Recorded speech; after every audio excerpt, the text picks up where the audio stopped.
pense que la gestion d'un État est une continuité. N'est-il pas vrai que Charles de Gaulle n'est plus et que la France est toujours? N'est-il pas vrai que François Mitterrand n'est plus et que la France n'a pas disparu de la carte du monde? N'est-il pas vrai que Winston Churchill, qui a écrit son nom en lettres d'or dans l'histoire de l'Angleterre, n'est plus et que l'Angleterre n'a pas disparu de la carte du monde? Alors, pour ne citer que ceux-là, je pense que ce syndrome de Dieu doit arrêter d'habiter les chefs d'État africains qui pensent qu'après eux, les pays ne peuvent plus exister. Ce n'est pas vrai. La grandeur d'un leader se trouve dans sa transmission des valeurs qu'il lègue aux générations futures. Et je souhaite qu'en Afrique, nos leaders, les différents présidents, puissent au moins respecter la limitation d'âge. Ce qui va éviter ces coups d'État qui en a point fini. Le juge à la CPI qui m'a une fois dit, M. Blé, à une audience, nos traductrices ont des problèmes avec vos proverbes. C'est ça. Je lui ai dit, monsieur, vous m'avez arrêté à attaque africain, vous devez m'assumer, vous allez me supporter. C'est ça, tout à fait. En ce moment, je veux dire qu'il faut que les jeunes Africains apprennent à être fiers d'être Africains. C'est ce que nous sommes. Le meilleur n'est pas ailleurs. Il faut juste apprécier, valoriser ce que nous avons. J'ai mal souvent quand je vois les jeunes aller mourir dans la Méditerranée. Parce qu'on leur fait croire que le meilleur est ailleurs. Qui n'aime pas aller au paradis? Dites à ceux qui sont là tout de suite que voilà la porte qui mène au paradis. Vous allez voir comment ils vont courir pour s'engouffrer dans cette porte. Tout le monde a fait croire qu'il faut aller en Europe pour réussir. Ce n'est pas vrai. Comment retenir ces jeunes? Il faut leur donner de l'espoir. Ce qu'ils vont chercher ailleurs, il faut le créer ici. Il faut valoriser ce que nous avons. Il ne faut pas dire aux gens qu'aller faire l'agriculture, c'est le retour à la terre. C'est comme si quelqu'un avait échoué et qu'il revient dans son village. Ça dévalorise, ça rapetit. Être agriculteur, ce n'est pas un second métier. C'est ça que nous avons. Donc, il faut que l'Afrique réussisse à avoir un peu d'estime de soi. L'Afrique, tout le monde s'accorde à dire que c'est l'avenir. Tout le monde s'accorde à dire que c'est une terre d'opportunité. Tout le monde y croit, sauf les Africains. Ça me pose un problème. L'Afrique, c'est 1,4 milliard.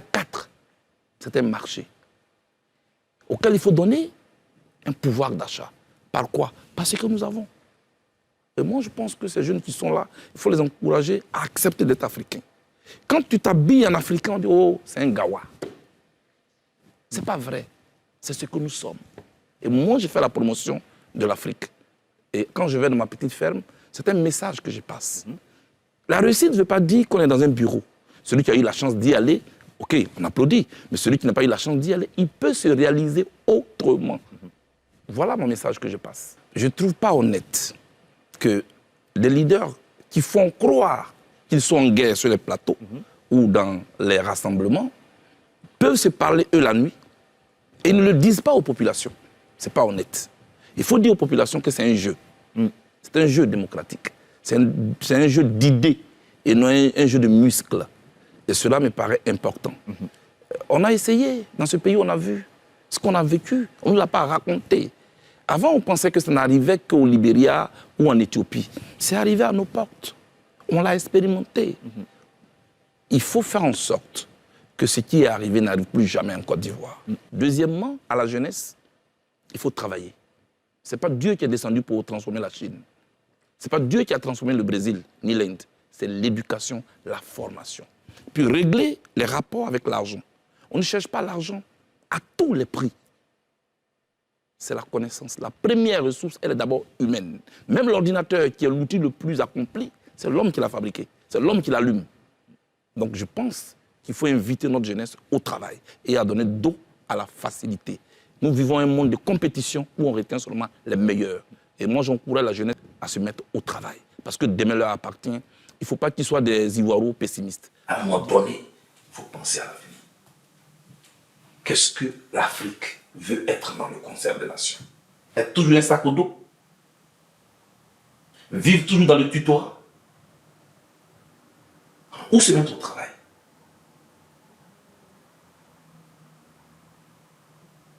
Il y a tellement de réflexions qu'on peut faire là-dessus. Tous les grands observateurs politiques, économiques, les analystes disent que l'Afrique est une terre d'opportunité. Disent que l'Afrique est une terre d'avenir. Tout le monde y croit. sauf les Africains. Pourquoi? Vous savez, on manque d'estime de soi. Et on manque d'estime de ce qu'on a. Parce qu'on est colonisé dans l'esprit. Et on a toujours l'impression que le meilleur se trouve ailleurs. On a toujours l'impression que le meilleur se trouve ailleurs. Sinon, comment un jeune Africain peut-il économiser près de 4 millions de francs CFA, les remettre à un passeur, se soumettre à une difficulté de traverser les déserts en Libye, où il va se faire maltraiter, pour un matin prendre le risque de se jeter à l'eau dans l'océan, pour aller travailler dans un champ de tomates d'un Italien. Alors que lui-même peut faire son champ de tomates chez lui en Côte d'Ivoire et en Juillet. La question c'est, est-ce que quelqu'un lui a dit ça? Est-ce que quelqu'un lui a dit que être propriétaire d'un champ de tomates chez toi, d'un hectare ou 2 hectares, tu peux mieux vivre qu'un fonctionnaire?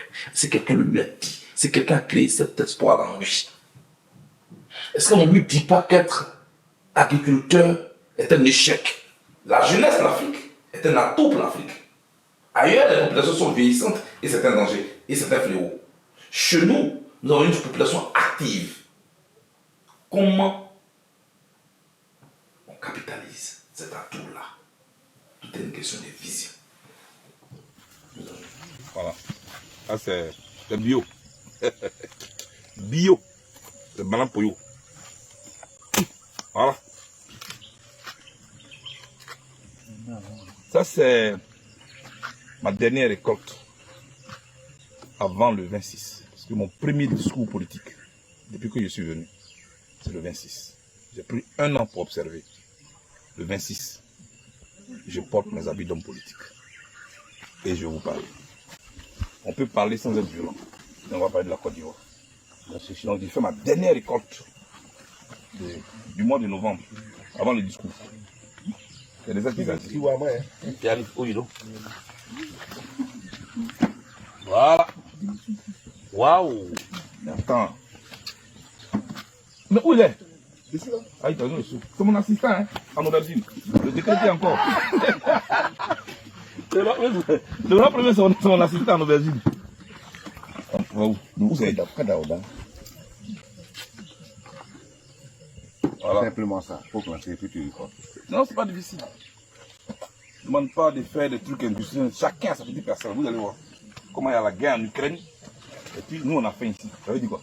Moi, je ne comprends pas cette histoire-là. Hein. Oh, ça m'énerve cette histoire-là. Il y a la guerre en Ukraine. Et puis nous, on a fait. Le riz a augmenté, aubergine a augmenté, gombo a augmenté. Parce qu'il y a la guerre en Ukraine. Réellement, c'est bien.